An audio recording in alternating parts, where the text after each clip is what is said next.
Hello students, welcome to all to my YouTube channel study with Sumit classes. जैसा कि मैंने पिछले वीडियो आकांक्षा 40 के कुछ क्वेश्चन बताए थे फिजिक्स के। क्वेश्चन नंबर 10 तक बताया था मैंने। जैसा बताया था कि मानव नेत्र में प्रतिबिंब कहाँ तैयार होता है, तो मैंने बताया था कि रेटिना पर तैयार होता है।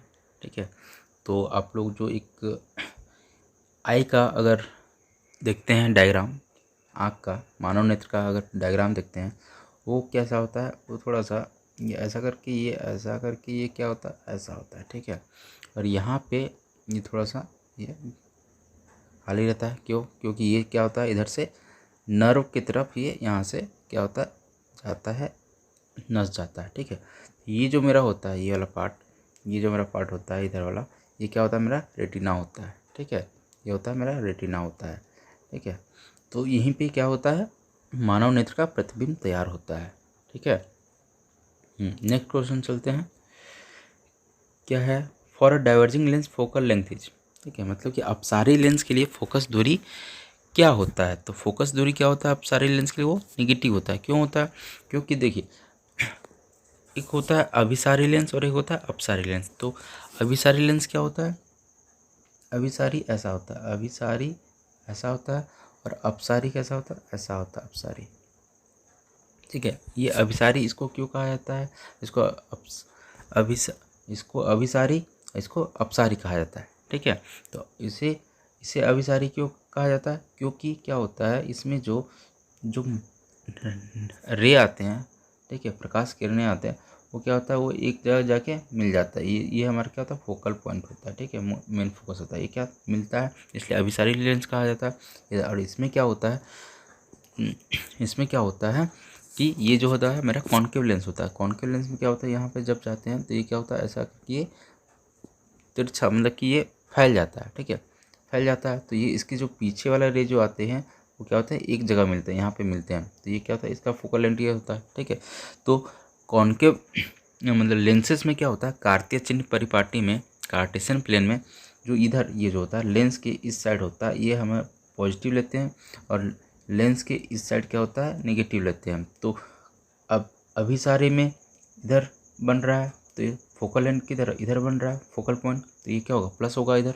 ठीक है, फोकल लेंथ अभिसारी के लिए, लेकिन अपसारी के लिए क्या होगा, फोकल लेंथ, फोकल पॉइंट जो होता है इधर लेफ्ट साइड बनता है। ठीक है, लेफ्ट साइड बनता है, तो उसे क्या बोलेंगे, इधर निगेटिव बोलेंगे। ठीक है, तो इसलिए क्या होगा, 11 का जो आंसर होगा क्या होगा, निगेटिव होगा, मतलब क्या कि ऋणात्मक होगा। ठीक है, ऋणात्मक होगा। अब ठीक है, आगे चलते हैं। Reflection by surface is called, मतलब कि खुरदरी सतहों द्वारा परावर्तन कहलाता है। तो रफ सरफेस कैसा होता है, ठीक है, ये जैसे मतलब कि ये क्या मेरा रफ सरफेस है थोड़ा सा। ठीक है, अब इसमें जो परावर्तन जो होगा उसमें क्या होगा, इरेगुलर होगा, क्योंकि क्या वो नियमित नहीं परावर्तन होगा ना। ठीक है, ये क्या होगा, अनियमित परावर्तन होगा। ठीक है, अनियमित। ठीक है, जैसे कि यहाँ पे ऐसे जाएगा तो फिर ये कभी इधर चला जाएगा, ये ऐसा होगा, कभी ऐसा चला जाएगा। ठीक है, तो ये क्या है, मेरा इंसिडेंट रे है, और ये क्या है, रिफ्लेक्टेड रे। ठीक है, ये कभी ऐसा करके ऐसा चला जाएगा, तो क्या है, ये नियमित नहीं है। ठीक है, तो इसलिए इसको क्या कहा जाता है, अनियमित परावर्तन। तो इसलिए 12 का जो आंसर हो जाएगा क्या होगा, अनियमित परावर्तन हो जाएगा, इरेगुलर रिफ्लेक्शन हो जाएगा। 12 के बाद अब देखते हैं 13 number, quantity which does not change during refraction. ठीक है, मतलब कि अपवर्तन के दौरान वह मात्रा जो परिवर्तित नहीं होती है, मतलब कि अपवर्तन जब होता है तो उसमें कौन सी मात्रा है जो वह परिवर्तित नहीं होती है, तो दिशा दिशा तो होती है। ठीक है, दिशा होती है, चाल भी होता है। ठीक है, कैसे, अपवर्तन जब होता है क्या होता है, ये ऐसा हो जाता है ना। ठीक है, ये एक मीडियम होता है, ये दूसरा मीडियम होता है, एक माध्यम से दूसरे माध्यम जब जाता है और प्रकाश की दिशा में अगर चेंज आ जाता है उसकी क्या करते हैं, अपवर्तन कहते हैं। तो दिशा में चेंज होता है, चाल में चेंज होता है, लेकिन आवृत्ति चेंज नहीं होता है। ठीक है, और तरंग दैर्घ्य भी चेंज होता है, तरंग दैर्घ्य वेवलेंथ। ठीक है, तो वेवलेंथ चेंज होता है, तरंग दैर्घ्य चेंज होता है, याद रखना है। तो तरंग दैर्घ्य वेवलेंथ को कहते हैं। तो तरंग दैर्घ्य कैसे दर्शाते हैं, वो लैम्डा से दर्शाते हैं, इसे क्या कहते हैं, लैम्डा। यही क्या है, तरंग दैर्घ्य है। लेकिन तरंग दैर्घ्य भी क्या होता है, अपवर्तन में चेंज होता है, लेकिन अपवर्तन में क्या होता है, आवृत्ति चेंज नहीं होता। इसलिए जो 13 का जो आंसर होगा वो क्या होगा, आवृत्ति होगा। ठीक है, क्या होगा, आवृत्ति होगा, फ्रीक्वेंसी। अब नेक्स्ट देखते हैं आगे, in compound microscope as compare to eyepiece objective lens has. ठीक है, तो कंपाउंड माइक्रोस्कोप ये तो क्लास 12 का है, ये हायर क्लास का है, तो आप लोग को ये ध्यान में रखना होगा कि आगे 11 और 12 का भी थोड़ा कुछ पोर्शन आपको पढ़ना पड़ेगा। ठीक है, तो कंपाउंड माइक्रोस्कोप, तो कंपाउंड माइक्रोस्कोप में जो आईपीस का जो लेंस होता है और ऑब्जेक्टिव का जो लेंस होता है, यहाँ पे जैसे हिंदी में क्या लिखा है कि नेत्रिका की तुलना में यौगिक सूक्ष्मदर्शी में अभिदृश्यक लेंस में है। ठीक है, तो इसका जो 14 का जो आंसर होगा वो क्या होगा, स्मॉल फोकल लेंथ होगा। ठीक है, क्या होगा, स्मॉल फोकल लेंथ होगा, छोटी फोकस दूरी होती है। देखिए ऑब्जेक्टिव लेंस की एज कम्पेयर टू आईपीस के। ठीक है, आईपीस और ऑब्जेक्टिव लेंस क्या होता है, जैसे क्या होता है जो हमारा कंपाउंड माइक्रोस्कोप होता है, जो हम आँख के पास जो हमारा लेंस होता है। ठीक है, आँख के पास जो हमारा लेंस होता है, ठीक है, आँख के पास जो हमारा लेंस होता है वो क्या होता है, उसको आईपीस कहते हैं। और उसकी जब नीचे क्या होता है, एक जो लेंस होता है जहाँ पे हम लोग ऑब्जेक्ट रखते हैं, कोई भी ऑब्जेक्ट रखते हैं, इसको क्या बोलते हैं, ऑब्जेक्टिव लेंस कहते हैं। तो ऑब्जेक्टिव लेंस का छोटी फोकस दूरी होता है और इसकी क्या होती है, बड़ी होती है। ठीक है, ये जो हमारा मशीन जो रहता है, ठीक है, ऐसा मान लीजिए मशीन है, ये यहाँ से हम लोग क्या आँख से देख रहे हैं, यहाँ से आँख से देख रहे हैं, और ये यहाँ पे एक नीचे ये ऑब्जेक्टिव लेंस हो गया, और नीचे ये क्या एक मेरा ऑब्जेक्ट है, कुछ भी कोई भी एक वायरस या कोई भी ओनियन पील देख रहे हैं। ठीक है, तो अब नेक्स्ट चलते हैं। तो 14 का याद रखिएगा, छोटी फोकस दूरी। 15 one of the angles of right angle prism is. तो वन ऑफ द एंगल्स क्या होता है, समकोण प्रिज्म का एक कोण क्या होता है, वो क्या होता है, 45 डिग्री होता है। ठीक है, तो क्या होता है, 45 डिग्री का होता है। After refraction by lens ray parallel to principal axis passes through. ठीक है, तो अगर मान लीजिए लेंस, एक हम लेंस बनाते हैं, जैसे कि कॉन्वेक्स लेंस ये बनाए, कॉन्वेक्स लेंस को ही क्या कहते हैं, अभिसारी लेंस कहते हैं। ठीक है, क्योंकि एक ही जगह फोकल पॉइंट में मिलता है जाके परावर्तन अपवर्तन के बाद। उसके बाद क्या, यहाँ पर अगर मान लीजिए ये 16 नंबर में क्या कहा, अगर प्रिंसिपल एक्सिस के पैरेलल अगर आता है तो वो किससे पास होता है, वो क्या होता है, ये फोकस से पास होता है। ठीक है, इसे क्या कहते हैं, फोकल पॉइंट कहते हैं। तो इसलिए 16 का जो आंसर होगा वो क्या होगा, थर्ड नंबर होगा, मतलब कि फोकस बिंदु द्वारा। क्या होगा आंसर, फोकस बिंदु द्वारा। अब आते हैं next question. If the power of a lens is 2 dioptre then its focal length is. ठीक है, तो पावर ऑफ लेंस 2 डायोप्टर दिया हुआ है।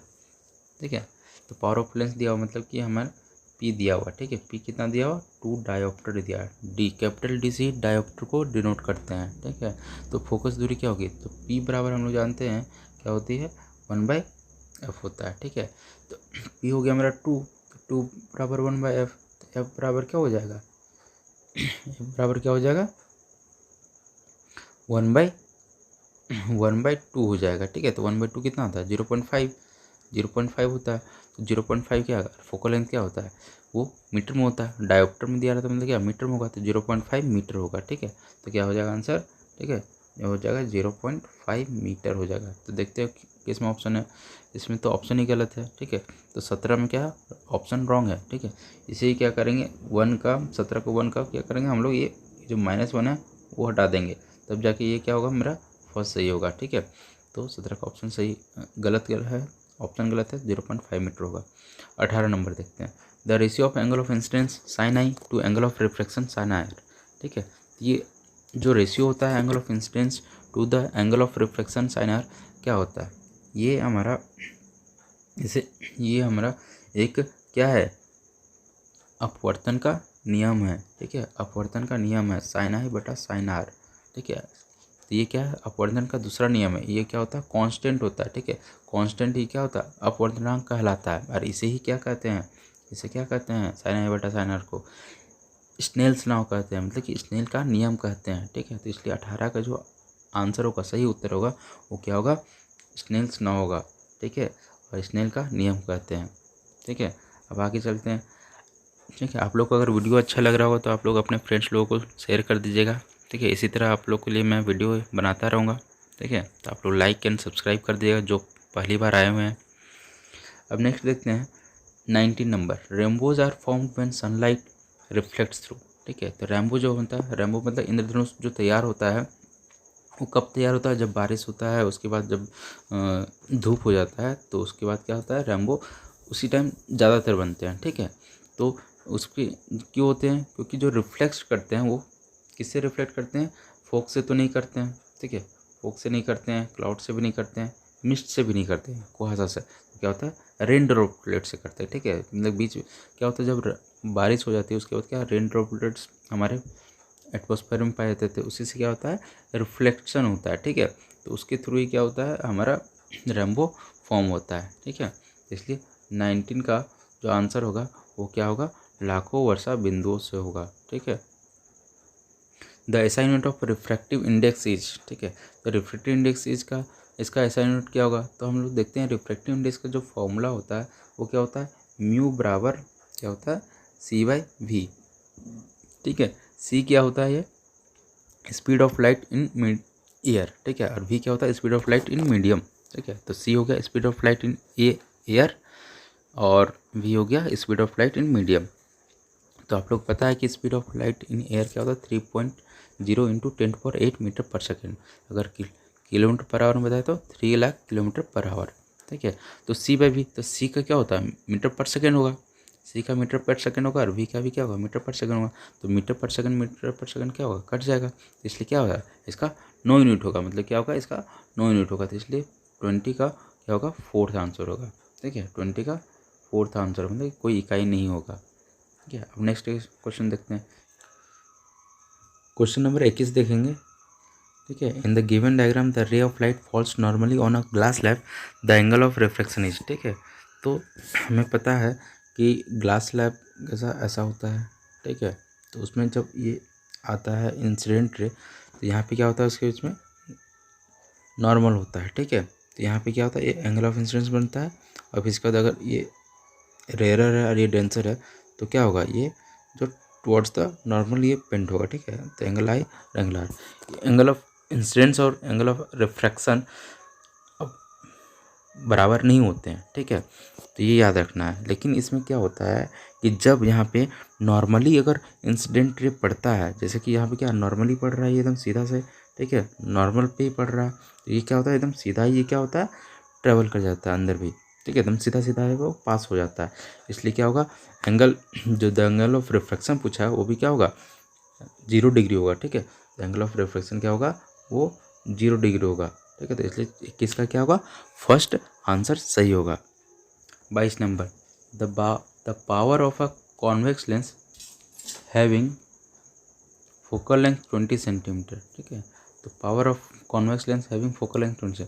आप लोग को एक ट्रिक्स बता देते हैं कि अगर मान लेते हैं अगर फोकल लेंथ क्या होगा, हमें मीटर में दिया रहेगा, तो P बराबर हम लोग फॉर्मूला लगाएंगे 1/f लगाएंगे, ठीक है, ये लगाएंगे। लेकिन जब हमें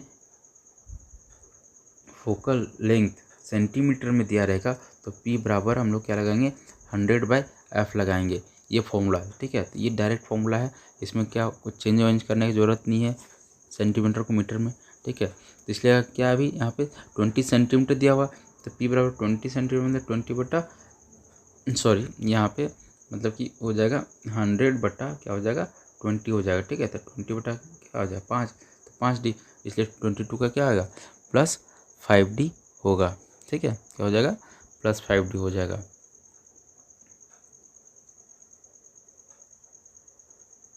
ठीक है। क्या हो जाएगा, +5D हो जाएगा।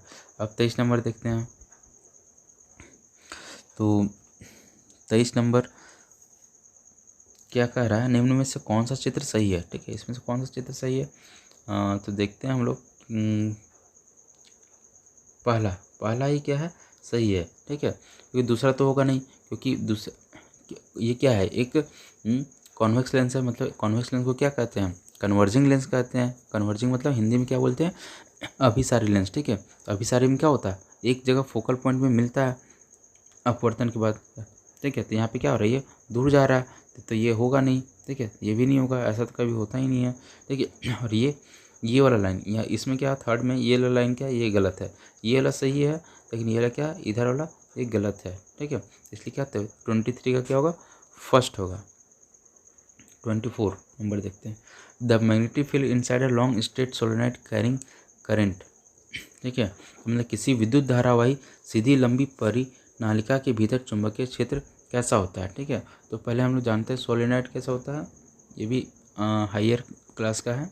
ठीक है, तो आपको सोलेनॉइड क्या होता है, कोई भी एक कंडक्टर में, ठीक है, कोई भी एक कंडक्टर में क्या होता है, एक ऐसा वायर होता है। ठीक है, ये क्या होता है, ऐसा करके वो उसको लपेटा जाता है। ठीक है, तो यहीं पे क्या एक ये बन जाता है, एक सोलेनॉइड बन जाता है। क्या होता है, सोलेनॉइड बन जाता है। ठीक है, तो इसमें जो मैग्नेटिक फील्ड होता है इनसाइड लॉन्ग स्ट्रेट सोलेनॉइड, इसमें क्या होता है, सभी बिंदुओं पर समान होता है। ठीक है, is the same at all points. ठीक है, मतलब कि ये 4th नंबर हो जाएगा। 25 नंबर देखते हैं, red light is used in traffic signal because. ठीक है, रेड लाइट क्यों यूज किया जाता है ट्रैफिक सिग्नल में, क्यों, क्योंकि वो बहुत ही क्या होता है, दूर से दिखाई देता है। क्यों दिखाई देता है दूर से, क्योंकि इसका क्या होता है, बहुत ही कम डिस्पर्स करता है। कम डिस्पर्स मतलब कि बहुत कम फैलता है। ठीक है, उसका वेवलेंथ ज़्यादा होता है इसलिए। ठीक है, तो इसलिए क्या हो जाएगा, 25 का जो आंसर होगा वो क्या होगा, रेड लाइट डिस्पर्सेस लिस्ट। ठीक है, बहुत कम प्रकीर्णित होता है, लाल प्रकाश सबसे कम प्रकीर्णित। ऐसा ये नहीं कि ये रक्त ये होगा नहीं। ठीक है, रक्त का रंग लाल है इसलिए ये भी नहीं होगा, और लाल खतरा का संकेत ये नहीं होगा। ठीक है, इसलिए इसको ट्रैफिक सिग्नल में यूज किया जाता है और डेंजर की जगह भी यूज किया जाता है। ठीक है, आप लोग डेंजर, आप लोग कहीं कहीं देखे होंगे कि डेंजर जो लिखा रहता है ऐसा करके। ठीक है, ऐसा करके किया जाता है, यहाँ पे लिखा जाता है खतरा, खतरा लिखा जाता है। ठीक है, वो रेड से ही लिखा जाता है। ठीक है, तो इसलिए याद रखिएगा लाल प्रकाश सबसे कम प्रकीर्णित होता है। अब देखते हैं next question, mirage. Mirage is an example of. ठीक है, तो मिराज कहाँ पे होता है, ये हमारा मतलब कि रेगिस्तान में होता है। ठीक है, तो रेगिस्तान में होता है, तो मिराज का जो मतलब ये जो एग्जाम्पल है किसका है, ये है 3rd नंबर। ठीक है, मतलब refraction and total refraction of light के कारण होता है। ठीक है, मतलब हिंदी में बोला जाता है प्रकाश के अपवर्तन तथा कुल आंतरिक परावर्तन के कारण। ठीक है, और इसका ये उदाहरण है कुल आंतरिक परावर्तन। A star appears twinkling in the sky because of. ठीक है, तो एक स्टार जो है रात में जो तारे टिमटिमाते हैं वो इसलिए क्यों दिखाते हैं, क्यों दिखाते हैं, क्योंकि refraction of light by atmosphere, मतलब कि वायुमंडल द्वारा प्रकाश का अपवर्तन होता है, इसलिए ये होता है। ठीक है, आप लोग का अगर कुछ भी क्वेश्चन होगा तो आप लोग कमेंट बॉक्स में लिख सकते हैं। ठीक है, इसी तरह आप लोग के लिए मैं वीडियो बनाते रहूँगा। ठीक है, तो आज के लिए इतने ही। ठीक है, 27 तक, इस आगे का पार्ट मैं खुद एक नेक्स्ट वीडियो में बना दूँगा। ठीक है।